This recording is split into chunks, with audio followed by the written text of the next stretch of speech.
Hello, my dear students. How are you? I hope you all will be fine at your home. Now, I welcome you on the Wisdom Chemistry. I would like to inform you right now we are studying class chapter first chemical reactions and equations of class 10th. Before this video lecture, I already uploaded two video lectures. In first video lecture, we have covered chemical reactions, way of representing chemical reactions, and what happens after the chemical reactions. In second video lecture, we have covered the topic balancing of the chemical reactions. बेटा ये जो topics हैं ये बहुत important topics हैं, ठीक है। अभी हम आज के वीडियो लेक्चर जो कि थर्ड वीडियो लेक्चर होगा, इसमें हम जो टॉपिक करेंगे कवर, वो टॉपिक है type of the chemical reactions. बेटा इस वीडियो लेक्चर में हम टाइप ऑफ केमिकल रिएक्शंस के बारे में बात करेंगे। और बेटा ये जो केमिकल रिएक्शंस या टाइप ऑफ केमिकल्स रिएक्शन है, बेटा ये इस chapter chemical reaction and equation जो चैप्टर का नेम है, ये topic type of chemical reaction इस चैप्टर का heart, that is the heart of this chapter. अगर ये आपको समझ में आ गया तो पूरे चैप्टर पे आपकी कमांड हो जाएगी। तो दो ही इसमें मेजर टॉपिक है, एक बैलेंसिंग ऑफ केमिकल रिएक्शंस, दूसरा टॉपिक है टाइप ऑफ केमिकल रिएक्शन। दोनों ही टॉपिक बहुत इंपॉर्टेंट है और दोनों टॉपिक ही मेजर टॉपिक है। You can say that is the heart of the chapter. दो टॉपिक आपका क्लियर होगा, इसका मतलब सारा का सारा चैप्टर आपको आ गया। तो बेटा बात हम ये करेंगे,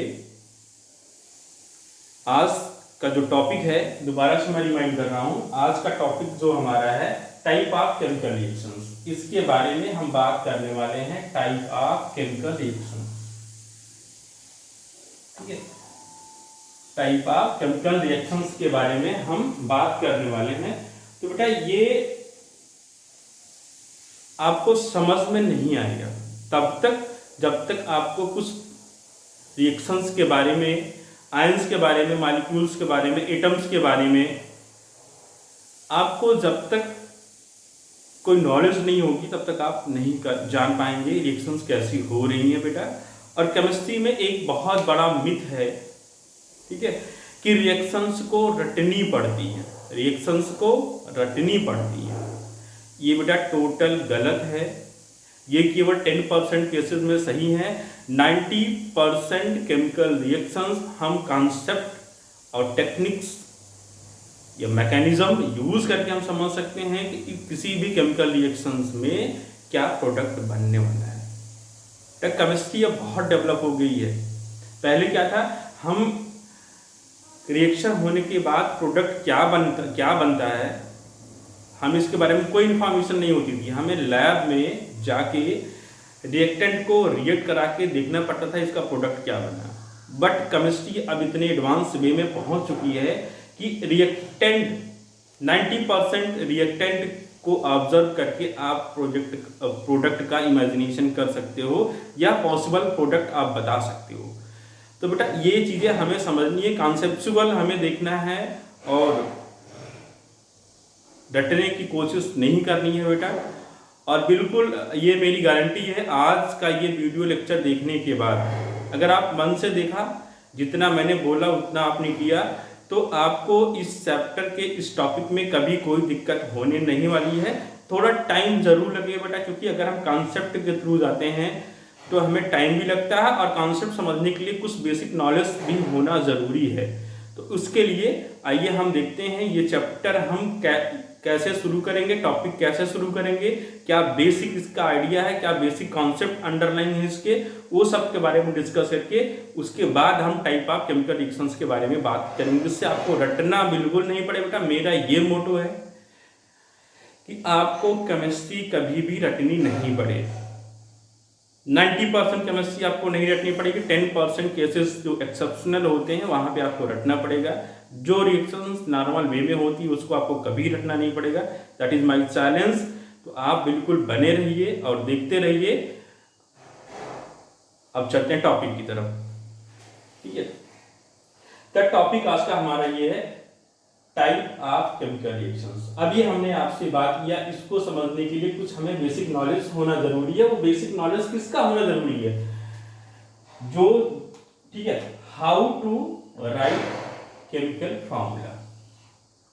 तो बेटा अगर हमें इसके बारे में how to write chemical formula, इसके बारे में हमें अगर नॉलेज हो जाएगा, सफिशिएंट नॉलेज हम एक्वायर कर लेंगे, तो हम ये आराम से कर लेंगे। बिना इसके हम ये नहीं कर सकते हैं। तो देखते हैं how to write a chemical formula. तो बेटा एटम्स के बारे में जानते हो, स्मॉलेस्ट पार्टिकल ऑफ एलिमेंट, ठीक है।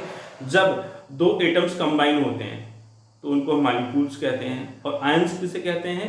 जब किसी भी एलिमेंट या एटम पर कोई चार्ज आ जाता है, वो चार्ज पॉजिटिव या नेगेटिव कुछ भी हो सकता है, तो उनको हम आयंस कहते हैं। अगर किसी आयंस के ऊपर पॉजिटिव चार्ज आता है तो उनको हम कैटायंस बोलते हैं।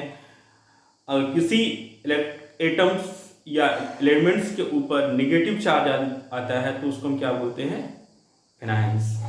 If any atoms or elements carry the negative charge, that is known as a cation. If any atom or elements carry the negative charge, that is known as anions. If any atom, molecule, elements bears no any charge, then it is known as this element atom is in the free state. Okay, आइए हम देखते हैं।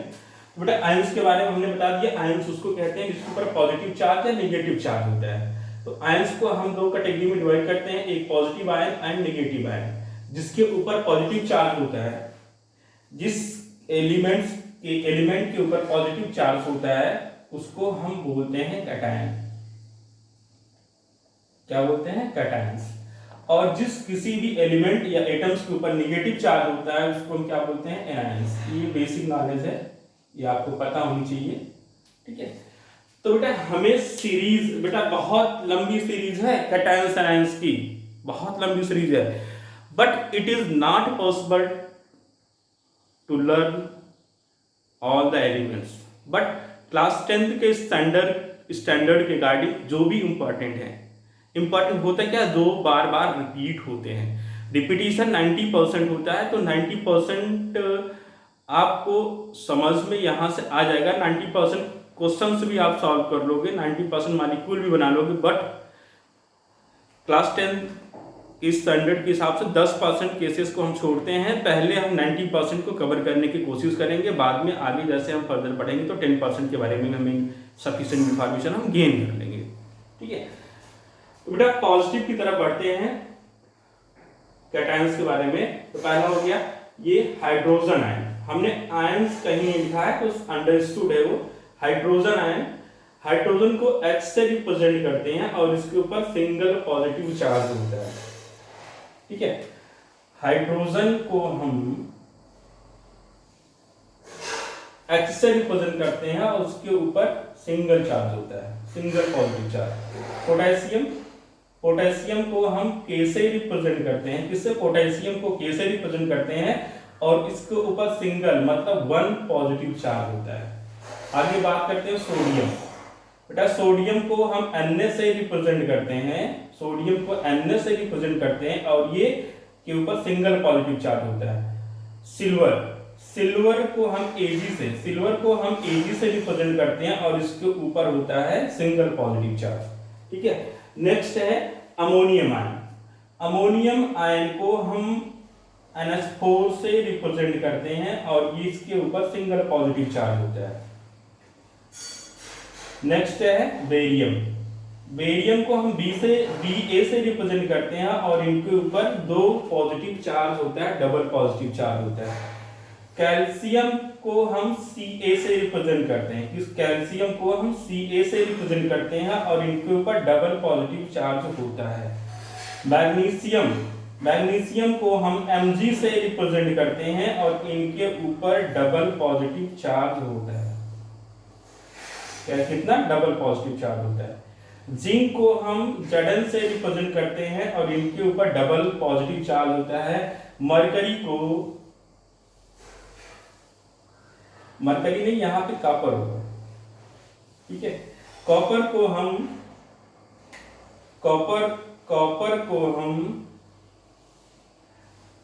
Cu से represent करते हैं बेटा, और इसकी वेरिएबल चार्ज होता है, इसकी क्या वेरिएबल चार्ज होता है।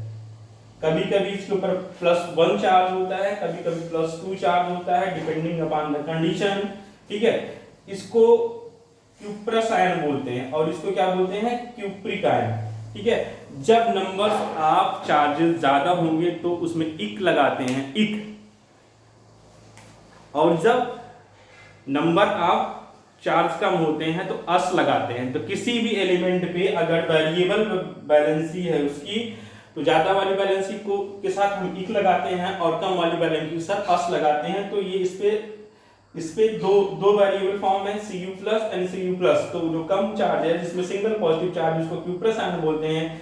इसके ऊपर जिस कॉपर के ऊपर डबल चार्ज रहेगा उसको क्यूप्रस आयन बोलते हैं। सिमिलर आयरन भी जो है वेरिएबल बैलेंसी शो करता है, Fe++ and Fe+++, 3 bar plus रहेगा, Fe+++। तो ये फेरस आयन हो गया और ये क्या हो गया, फेरिक आयन हो गया।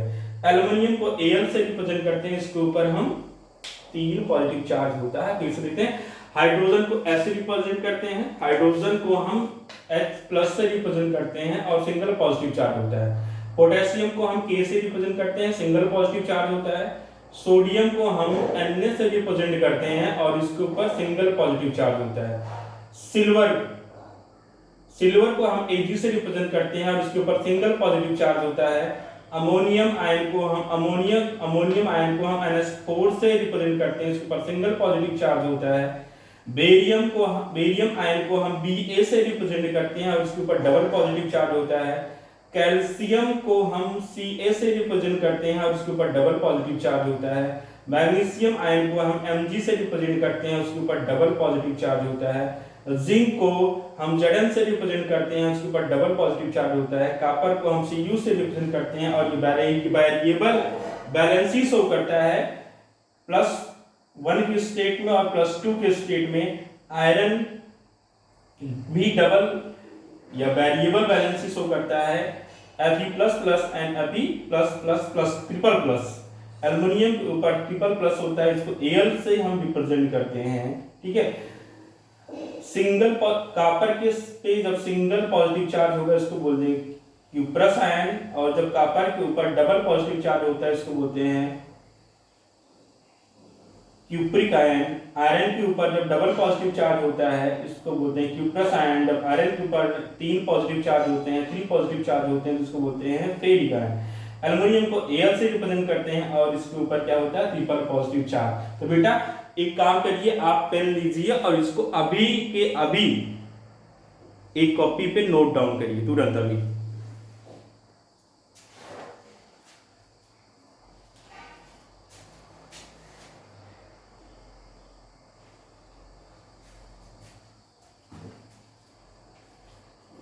हाँ बेटा, अब देखते हैं एनायंस के बारे में।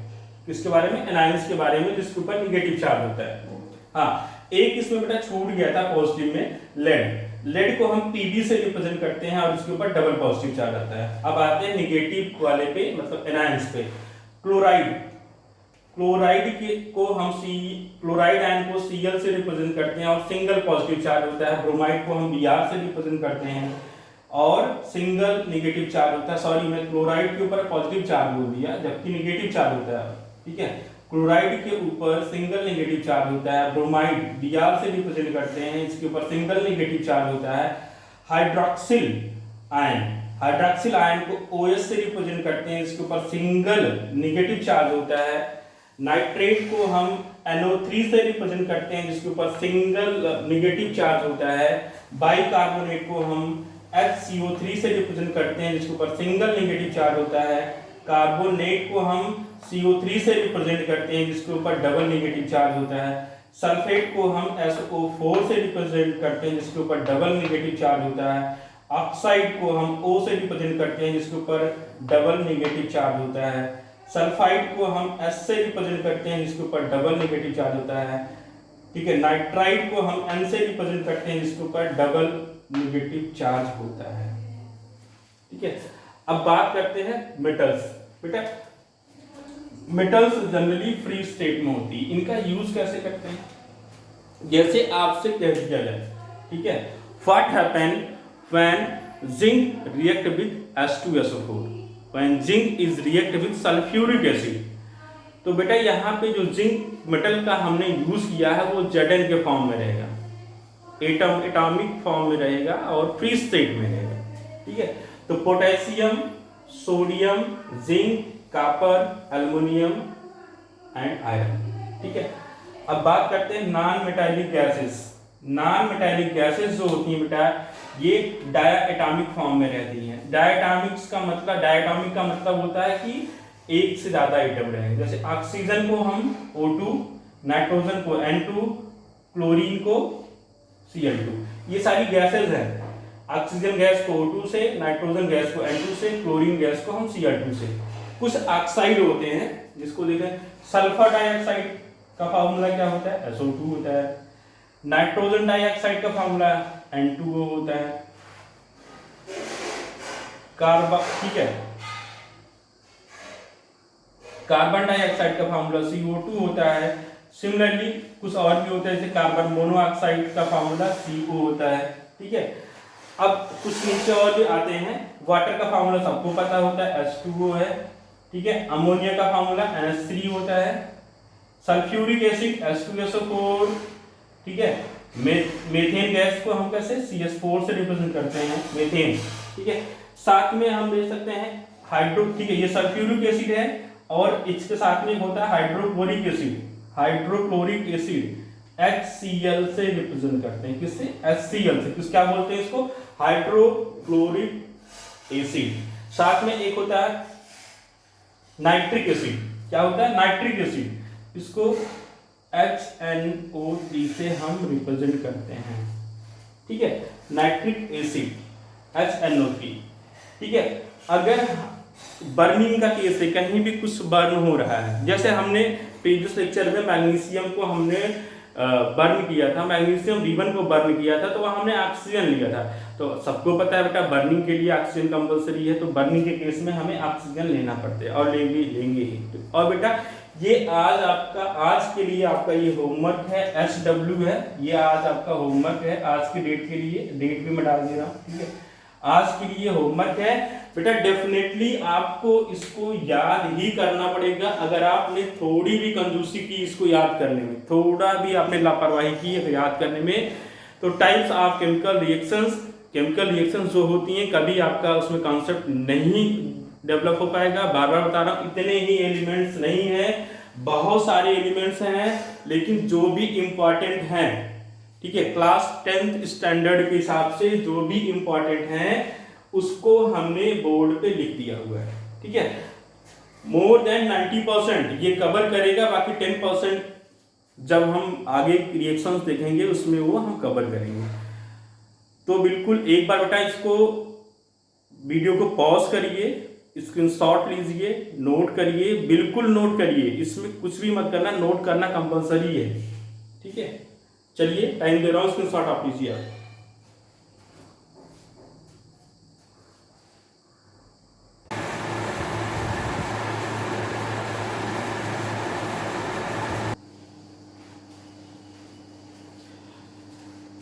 I hope you people will be note the all anion cations, metals free state, non-metals gaseous state and some other things. I hope you will note down और आप उसको याद भी करेंगे। बेटा हमने जो भी अब तक पढ़ा, ठीक है, अब हम उसको एग्जाम्पल के थ्रू उसको समझने की कोशिश करेंगे। जितना भी पढ़ा हम उसको वैलिडेट करेंगे, हमने जो पढ़ा वो हमारे यूजफुल है कि नहीं है, उसको वैलिडेट भी करेंगे, उसको समझेंगे भी, ठीक है।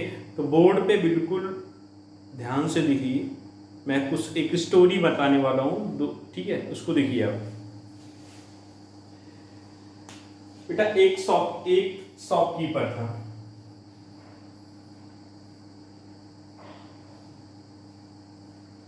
एक शॉपकीपर का, ठीक है, और ये आप है यू, ये कौन है, ये आप है, एंड दैट इज यू, ये आप हो,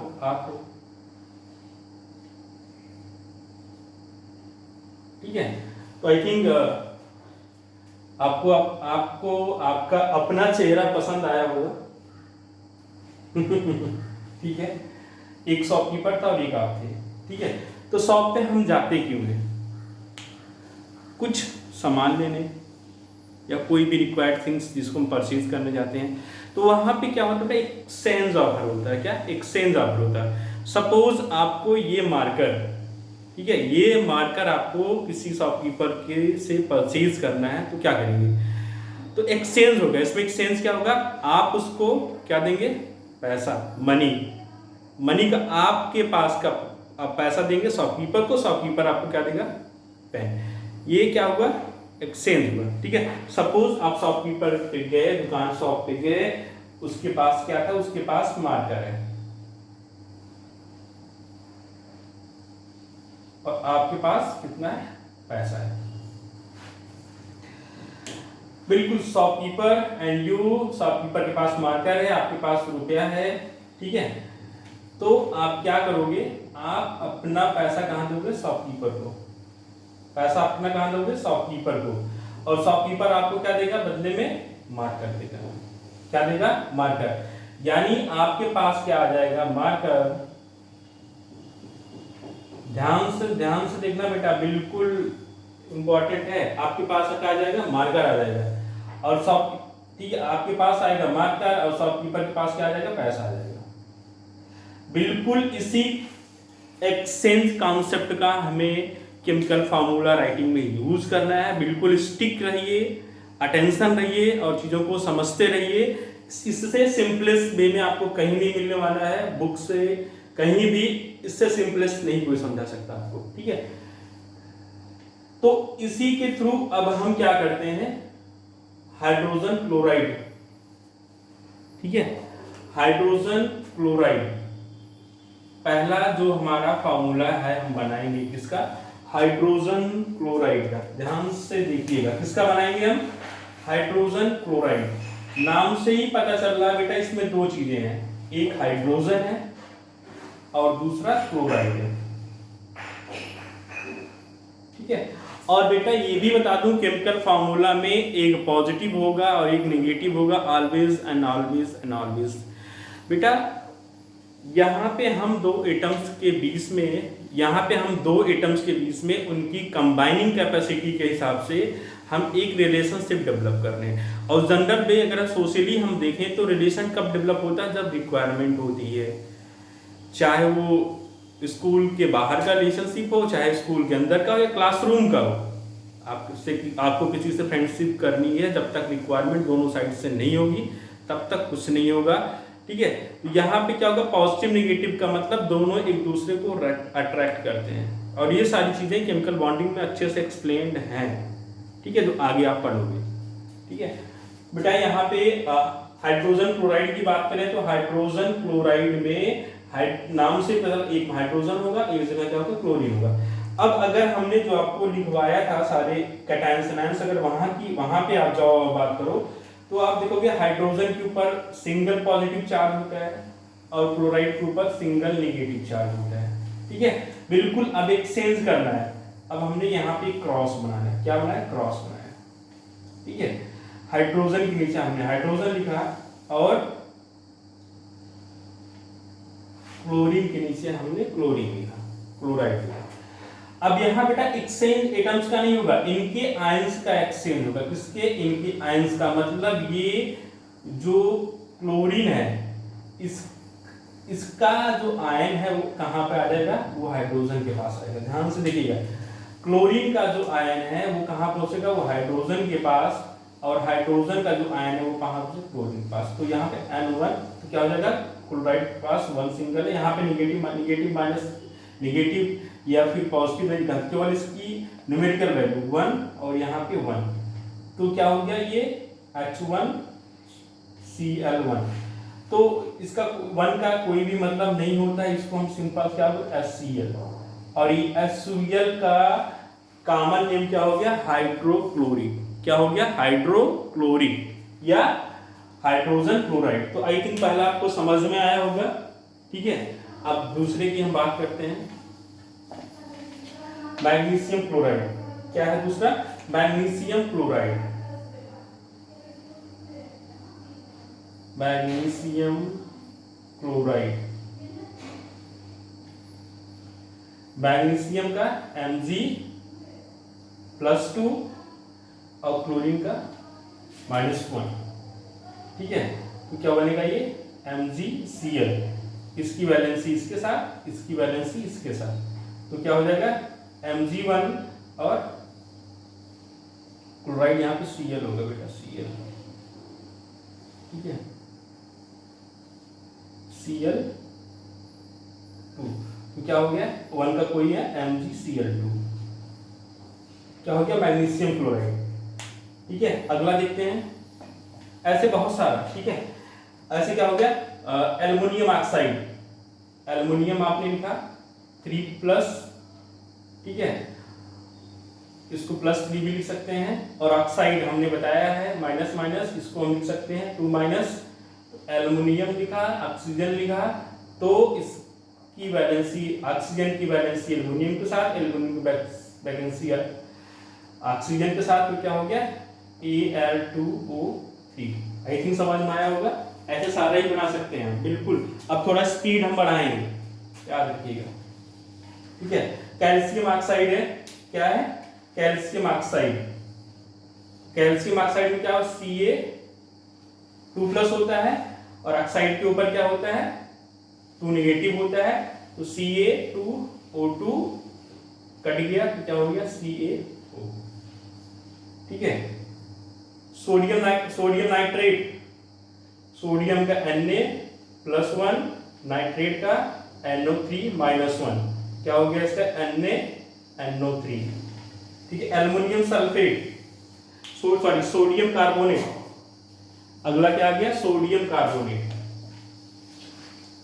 sodium carbonate, sodium carbonate, sodium को किससे, Na से, कार्बोनेट को CaCO3, सॉरी कार्बोनेट को CO3 से, तो इसके ऊपर +1, इसके ऊपर -2, क्या हो जाएगा ये NaCO3। इस कार्बोनेट की वैलेंसी सोडियम के साथ और सोडियम की वैलेंसी इस, ठीक है, इसके साथ, ठीक है। तो 1 है, 1 का कोई मतलब नहीं है, तो ये क्या हो गया Na2CO3। नेक्स्ट है एल्युमिनियम सल्फेट। एल्युमिनियम को किससे, एल्युमिनियम सल्फेट है, क्या है, एक बार ध्यान से समझ लीजिए आराम से, ठीक है। Aluminium sulphate, aluminium sulphate, aluminium sulphate, इसका आप खुद से लिखिए, चेक करिएगा बाद में सही है गलत है, लिखिए आप।